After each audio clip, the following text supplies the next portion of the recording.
ప్రభువు నామమునకు మహిమ కలుగును గాక. ఈ ఉదయకాలము మీకందరికీ వందనాలు తెలియచేస్తున్నాను. ఈ దినము మిమ్ములను బలపరచు దేవుని మాట.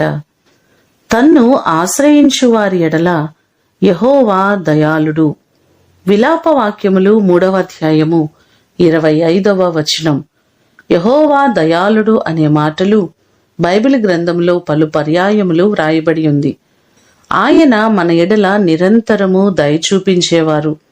మనము మంచివారము కాకపోయినా, సరిగా ప్రార్థించకపోయినా, ఎన్నో మారులు అవిధేయులుగా ఉన్నప్పటికీ ఆయన దయ చూపిస్తున్నారు కాబట్టే మనమింకను క్షేమస్థితిలో ఉన్నాం.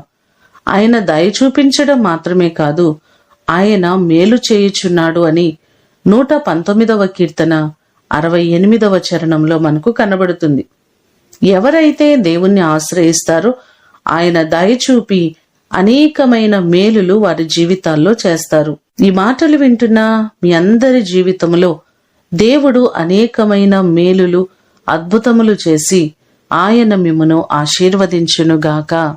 ప్రార్థన చేసుకుందాం. పరలోకమందున్న మా తండ్రి, మీ ప్రశస్తమైన పాదములకు వందనాలు. మిమ్మలను ఆశ్రయించు వారి ఎడల మీరు దయ చూపించే దేవుడవు. మీరెన్నడూ మమ్మలను త్రోసివేసేవారు కాదయ్యా. నీ కృపచేత మా ప్రియులెల్లరినీ జ్ఞాపకం చేసుకోండి. మీరు మేలు చేసేవారు.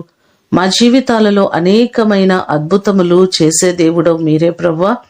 నిరంతరము మమ్మలను కరుణిస్తూ, కృప చూపిస్తూ, మా ఎడల మీ దయను చూపిస్తున్న దేవుడు మీరే ప్రభువా. నీ ప్రేమకు, నీ కృపకు ఏమిచ్చి మీ రుణాన్ని తీర్చగలం? మీరు చేసిన మేలులు, ఉపకారములన్నిటిని బట్టి మీకు వందనాలు, కృతజ్ఞతలు తెలియచేస్తూ మా ప్రియులెల్లరినీ మీరు ఆశీర్వదించి వారికి మీరు మేలు చేయమని యేసు అతి ఘనమైన నామమున అడిగి వేడుకొని పొందియున్నాము తండ్రి. ఆమేన్. దేవుడు మిమ్ములను దీవించునుగాక.